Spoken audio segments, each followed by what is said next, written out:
Hello student, welcome to IFS and also good afternoon to all. I hope सब अच्छे होंगे, स्वस्थ होंगे और सब अपने पढ़ाई के साथ शुरू हो गए होंगे। तो जैसे आप सबको पता है कि कब रिजल्ट आएगा, वो हम सब किसी को भी पता नहीं है। कब रिजल्ट, हम सब थक चुके हैं कि कब यूजीसी नेट रिजल्ट डिक्लेयर करेगी। अगर हम यहाँ पे आके देखेंगे कि तो अभी भी वेबसाइट में कुछ नहीं दिखा रहा है। अभी अभी भी दिखा रहा है download admit card using application form. तो बहुत ही हम निराश हो रहे हैं, स्टूडेंट सब निराश हो गए हैं कि कब रिजल्ट आएगा। बट मैं बता दे रहा हूँ कि आपको यहाँ पे अभी निराश होने का ज़रूरी नहीं है। जो आपका प्रोविजनल की पहले ही आ चुका है। बहुत स्टूडेंट्स ऐसे होंगे जिनको पता चल चुका होगा कि वो कितना मार्क ला रहे हैं, कितना क्लियर होगा कि नहीं। और भी ऐसे स्टूडेंट्स होंगे जिनको पता चल गया होगा कि उनका क्लियर नहीं हो रहा है। ओके, तो आज ये सेशन में, इस वीडियो में मैं आज आपके साथ डिस्कशन करूंगा कि कैसे पता चलेगा कि आपको कितना मार्क रखने से आप क्वालिफाई हो सकते हैं यूजीसी नेट। ओके, तो मैं आज बेसिकली आपको मैनेजमेंट हो या फिर कॉमर्स हो, जितने भी जो ऐसे सब्जेक्ट के बारे में बताऊंगा जिसमें ज़्यादा से ज़्यादा अमाउंट के स्टूडेंट्स देते हैं। ओके, बिकॉज इस सब्जेक्ट में ऐसे होते हैं जहाँ पे कट ऑफ थोड़ा कम जाता है, बिकॉज यहाँ पे number of appearing students are more. Okay, as compare to Urdu हो गया। Okay, different different language, different different subjects का डिफरेंट डिफरेंट ये रहता है। तो वन बाय वन मैं आज आपको बताऊंगा कि आपको पेपर वन में कितना स्कोर करना पड़ेगा, पेपर टू में कितना स्कोर करना पड़ेगा, आपका जेआरएफ के लिए कितना कट ऑफ जाएगा, ओके, एपी के लिए कितना कट ऑफ जाएगा। तो वन बाय वन इस सेशन में हम डिस्कस करेंगे। तो उससे पहले अगर आपने इस चैनल को सब्सक्राइब नहीं किया है तो जल्दी से जल्दी सब्सक्राइब कर दीजिए। या फिर जितने भी आपके फ्रेंड्स हैं, जितने भी आपके रिलेटिव्स हैं, जो भी, या फिर आप खुद, अगर आप यूजीसी नेट 2022 के लिए प्रिपरेशंस करना चाह रहे हैं तो जल्दी से जल्दी इस वीडियो को जितना से जितना हो सके सबके साथ शेयर कर दीजिए। ओके, तो आज मैं आपको बताऊंगा कि पेपर वन में कितना स्कोर करना पड़ेगा और पेपर टू में कितना स्कोर करना पड़ेगा, जिससे कि आप क्वालिफाई कर सकते हो AP, and also with that you can also qualified JRF also. तो चलिए हम शुरू करते हैं। देखिए, जैसे कि 1 minute, let me change the pen colour. Okay, जैसे कि हमारा दो पेपर होता है, paper one and paper two होता है। ओके, तो पेपर वन में देखिए आपको यहाँ पे मिनिमम क्वालिफाइंग मार्क 40% रहता है। ओके, मिनिमम कितना आपको रखना पड़ता है? मिनिमम अगर आप 40% क्वालिफाई करते हो, 45% स्कोर करते हो, then you will be qualify. Qualify मतलब आपका पेपर चेक होगा फर्दर राउंड के लिए। अगर आपका 40% भी आप स्कोर नहीं कर पा रहे हो पेपर में, तो आपका पेपर चेक ही नहीं होगा, फर्दर प्रोसेसिंग होगा ही नहीं आपको। तो मिनिमम आपको पेपर में 40% स्कोर करना पड़ेगा। तो पेपर वन और पेपर टू, देखिए जैसे पेपर वन में एपी के लिए मैं मिनिमम आपको यहाँ पे मार्क बताऊंगा। अगर आपका 30 to 35 स्कोर आ जा रहा है, ओके, 30 to 35 स्कोर लेके चलते हैं हम, 30 आप स्कोर कर रहे हो, ओके, 30 स्कोर कर रहे हो मतलब 30 क्वेश्चंस राइट कर रहे हो, तो आपका टोटल कितना हो जाएगा? Okay, 1 minute, give me 1 minute. तो आपका टोटल मार्क कितना हो जाएगा? 60 मार्क हो जाएगा। आपका आपका यह मार्क हो जाएगा 60 मार्क। ओके, और अगर आप पेपर टू में आप स्कोर करते हो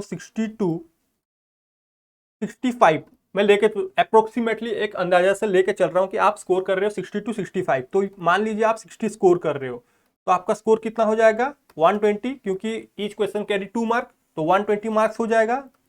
तो 60 मार्क्स और 120 मार्क्स का टोटल करेंगे तो कितना हो जाएगा? 60 प्लस 120 अगर हम करेंगे तो 180 हो जाएगा। तो आपको पता है कि हमारा पेपर हमेशा होता है 150 क्वेश्चंस रहता है, ईच कैरिंग 2 मार्क्स, तो टोटल हो जाता है कितना? 300। तो 180 से अगर आप 300 स्कोर कर देते हो, ओके, तो आपका कितना परसेंटेज आएगा? 60%। तो आप इतना श्योर हो जाओगे कि आपका एपी क्लियर होगा ही होगा, मतलब you will be clearing the assistant professor only, मतलब यूजीसी नेट आपका क्लियर हो जाएगा, not for JRF. Okay, JRF के लिए आपको एडिशनल 60, अगर आप 60% स्कोर कर रहे हैं तो आपको एडिशनल 2% स्कोर करना पड़ेगा। मतलब 62 से, मैं इस बार का ट्रेंड लेके चल रहा हूं कि मेरे हिसाब से 62 to 65% कट ऑफ जाएगा। किसके लिए? जेआरएफ के लिए।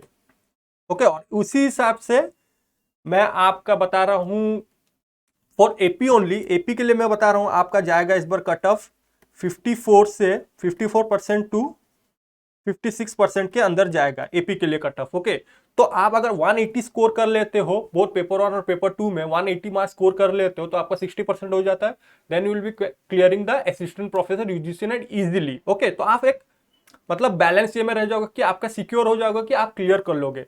अगर आप यहाँ पे 35 स्कोर कर लेते हो, ओके 35 पेपर 1 में अगर आप 35 स्कोर कर लेते हो एंड पेपर 2 में अगर आप 65 क्लियर कर लेते हो तो 35 इंटू 2 कितना हो जाएगा, 70 हो जाएगा, और 65 इंटू 2 कितना हो जाएगा, 130 हो जाएगा। तो आपका टोटल करने से कितना हो जाएगा, 130 प्लस 70 कर देने से टोटल हो जाएगा आपको कितना, 200। तो 200 से 300 करेंगे तो डिवाइड, तो ये कितना आ जाएगा यहाँ पे अप्रोक्सीमेटली आपका आ जाएगा 66% कट ऑफ आ जाएगा। मतलब 66% आप अगर स्कोर कर देते हो then you will be sure that आपका जेआरएफ भी क्लियर हो जाएगा। मतलब जेआरएफ और एपी दोनों आपका क्लियर हो जाएगा। ओके सो तो ये था आज का पेपर 1 में आपको कितना स्कोर करना है और पेपर 2 में कितना स्कोर करना है। तो अगर आप 30 से अबव पेपर 1 में स्कोर कर देते हो और पेपर 2 में अगर आप 60 अबव स्कोर कर देते हो then you will be sure that आपका असिस्टेंट प्रोफेसर क्लियर हो ही जाएगा, आराम से यूजीसी नेट क्लियर हो जाएगा। और एक बात, पेपर 1 आप यहाँ पे mark fetching subject, mark fetching paper होता है। ओके मार्क फेचिंग, क्योंकि यहाँ पे हम जनरल एप्टीट्यूड पढ़ते हैं।